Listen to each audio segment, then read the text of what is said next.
नमस्कार सगळ्यांना. आज आपण बनवणार आहोत सगळ्यांचा आवडता वडापाव सोप्या पद्धतीने घरच्या साहित्यात. जर तुम्हालाही परफेक्ट वडापाव घरी कसा बनवायचा हे जाणून घ्यायचा असेल तर हा व्हिडिओ शेवटपर्यंत नक्की पहा. इथे मी 3 मीडियम आकाराचे बटाटे उकडून घेतलेत.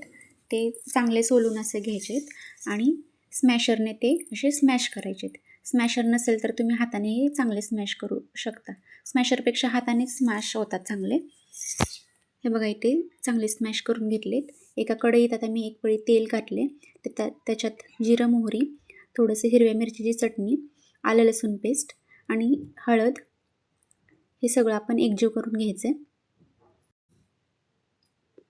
अर्धा चमचा धनेपूड टाकले परत मी त्याच्यात आणि आपण मॅश केलेले बटाटे टाकले त्याच्यात.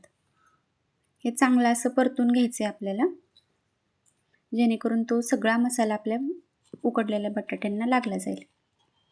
थोडंसं मिश्रण कोरडं वाटलं तर थोडंसं वरून तेलसुद्धा तुम्ही टाकू शकता. इथे माझ्याकडून आता थोडंसं तेल कमी पडले. त्यात चांगलं असं एकजीव करून घ्यायचे बटाटा. थोडंसं चवीपुरतं मीठ आणि चांगलं व्यवस्थित असं हलवून घ्या. वडापाव म्हटलं की सगळ्यांच्याच तोंडाला पाणी सुटतं, हो की नाही? तर घरी बनवलेला वडापाव हा जास्त हेल्दी असतोय बाहेर खाण्यापेक्षा.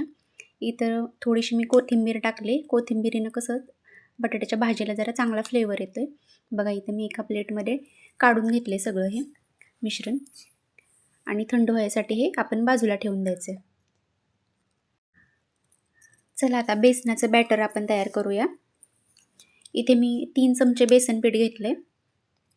त्यात थोडंसं चवीपुरतं आपण मीठ टाकायचं आणि जसं लागेल तसं पाणी टाकून आपण त्याला हलवत राहायचं.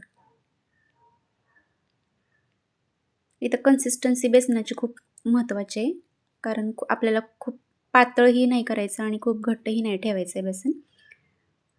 बघा इथं दाखवल्याप्रमाणे जसं लागेल तसं थोडं थोडं पाणी करून सगळ्या गुठळ्या मोडून घ्यायच्या आणि ही अशा प्रकारची कन्सिस्टन्सी ठेवायची आपल्याला.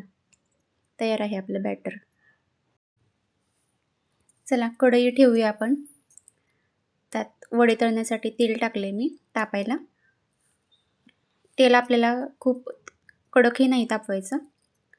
इथे बघा मिश्रण सगळं थंड झालेलं आहे आणि अशा प्रकारे छोटे छोटे गोळे बनवून घ्यायचे. थोडेसे चपट्या आकारात बनवायचे आहेत आपल्याला. थंड झाल्यावरच हे गोळे तयार करा, नाहीतर हाताला चटका लागू शकतो. हे बघा तयार झालेत आपले सगळे वडे बनवून. तेलसुद्धा आपलं तापलेलं आहे. मीडियम गॅसवर तापायला ठेवलं होतं आपण आणि आपण बेसनात डीप करून सोडायचे आहेत तेलात. हळूहळू एक एक वडे सोडायचे तेलात.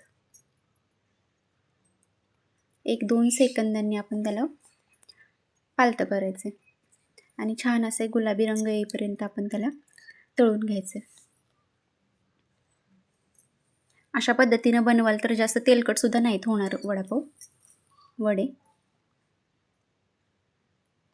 तळायला थोडासा वेळ लागतो पहिल्या घाण्याला. एकदा का तेल व्यवस्थित असं तापलं गेलं की मग बाकीचे सुद्धा चांगले वडे तळले जातात. बघा अशा प्रकारे आलटी-पलटी करून छान असे तळून घ्यायचेत असा रंग येईपर्यंत आणि तयार झालेले आहेत आपले वडे.